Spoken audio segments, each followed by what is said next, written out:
বন্ধু বান্ধৱীসকল 10 বছৰৰ মূৰত বস্তু এটা ৰেডি কৰিব লৈছোঁ দেই। কেনেকুৱা হ'ব গম নাপায়। এয়া দেখিছেনে, এয়া হৈছে নৰা বগৰী প্লাম। এয়া মই কিনি আনিছিলোঁ, বেছি কিনি অনা নাই, অকণমান কিনি আনিছিলোঁ। তাৰে দুটিমান বনাবলৈ থৈ দিলোঁ। কাৰণ কিয়, অভিনৱক আমি কেঁচাকৈ খুৱাব নোৱাৰোঁ। তাক নহয় ফল মূল মই চব্জি বনাই খুৱাওঁ, নহ'লে জুচ বনাই খুৱাওঁ, নহ'লে জাম জেলি বনাই খুৱাওঁ। কিন্তু এই জেলিটো মই বহুদিন বনোৱা নাই, 10 বছৰ আগতে বনাইছিলোঁ, খুবেই ভাল হৈছিল। কিন্তু সেয়া আকৌ নৰা বগৰী ঘৰৰ আছিলে, কিন্তু এয়া ঘৰৰ নহয়, এয়া কিনি আনিছোঁ। অকল দুটি বনাম দেই, যদি ভাল হয় মই সৰহকৈ বনাব নিশ্চয় ট্ৰাই কৰিম। এয়া দেখিছেনে, বলক তেন্তে চাই যাব কেনেকৈনো বনাম। এয়া দেখিছেনে, চচ এটাতে পানী অলপ ল'লোঁ, এইখিনি ধুই থোৱা আছিল।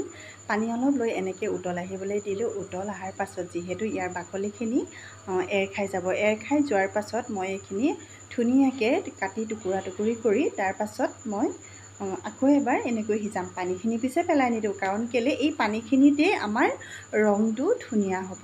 কাৰণ এই পানীখিনি যদি পেলাই দিয়া হয় তেতিয়া কি হয়, ৰংটো বৰ এটা ভাল নহয়। আৰু যদি পেলাই নিদিয়াকৈ বনোৱা হয়, পানীখিনি খুবেই সুন্দৰ হয় কালাৰটো। চাবচোন, মই দেখাম বাৰু। এয়া চাওকচোন, এয়া ভাত খাই এনেকৈ বাকলিখিনি এতিয়া এৰ খাই যাব। চাব, বাকলিখিনি এৰুৱাই এনেকৈ মই টুকুৰা টুকুৰকৈ কাটি ল'লোঁ। কাৰণ কিয়নো, সিজিবলৈ যিহেতু প্লামটো যথেষ্টখিনি ডাঙৰ আছিল, সেইবাবে মই এনেকৈ টুকুৰা টুকুৰকৈ কাটি, আৰু এই পানীখিনি যে, এই পানীখিনি মই বন্ধ কৰা নাছিলোঁ, উতলি থাকিব দিছিলোঁ। এনেকৈ গাঢ়া হৈ যোৱাৰ পাছত মই কাটি থোৱা প্লামখিনি মই ধুনীয়াকৈ দি দিলোঁ। দি দিয়াৰ পাছত উতলিব দিলোঁ। উতলাই মই হেতাৰে খুচি খুচি এনেকৈ গুড়ি কৰিলোঁ। গুড়ি কৰাৰ পাছত এইখিনি এতিয়া মই নমাই দিম। নমাই দি মই সুন্দৰ পাত্ৰ এটাত মই চাকিম। কেনেকৈ চাকো বলক দেখাওঁ।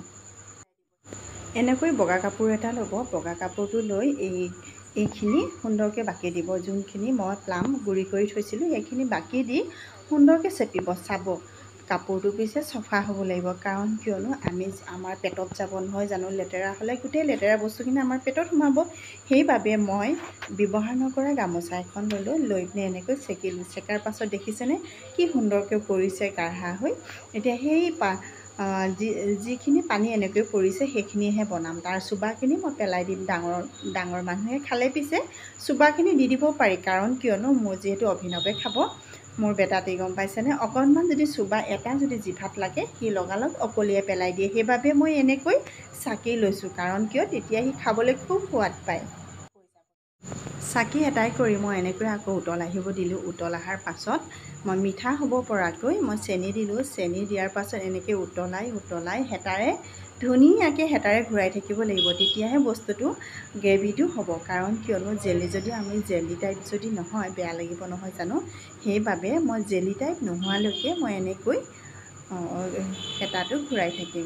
আৰু ঘূৰাই থাকোঁতে দাঁত অনুভৱ হয়। সেই তেতিয়াই বাতি এটাত এনেকৈ পানী ল'লোঁ। পানী লৈ পিনে চালোঁ, দেখিছেনে, আঙুলি চুবিয়ে বস্তুটো গোটা হৈ আছে। গোটা হ'লে গম পাব যে আমাৰ জেলি ৰেডি হৈ গ'ল। গতিকে আজি জেলি ৰেচিপিটো এয়াই আছিল। কি সুন্দৰ ৰেডি হৈ গ'ল চাওকচোন। এইবাৰ বলক তেন্তে মই কিহঁতনো থওঁ তাকো দেখাইছোঁ। কাঁচৰ বৈয়াম যিহেতু নাই, সেইবাবে মই গিলাচতে এনেকৈ থলোঁ কেইবাদিনৰ বাবে। দেখাত যিহেতু ধুনীয়া লাগিছে, খাবলৈ বা কেনেকুৱা হয়, সেয়েহে অকণমান খাই পিনে ট্ৰাই কৰি চালোঁ।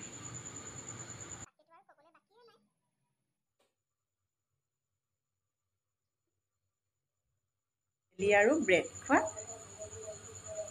কেনেকুৱা লাগিছে চুনু? মজা লাগিছে। চাওঁ, একামূৰ এবাৰ ময়ো খাইছোঁ।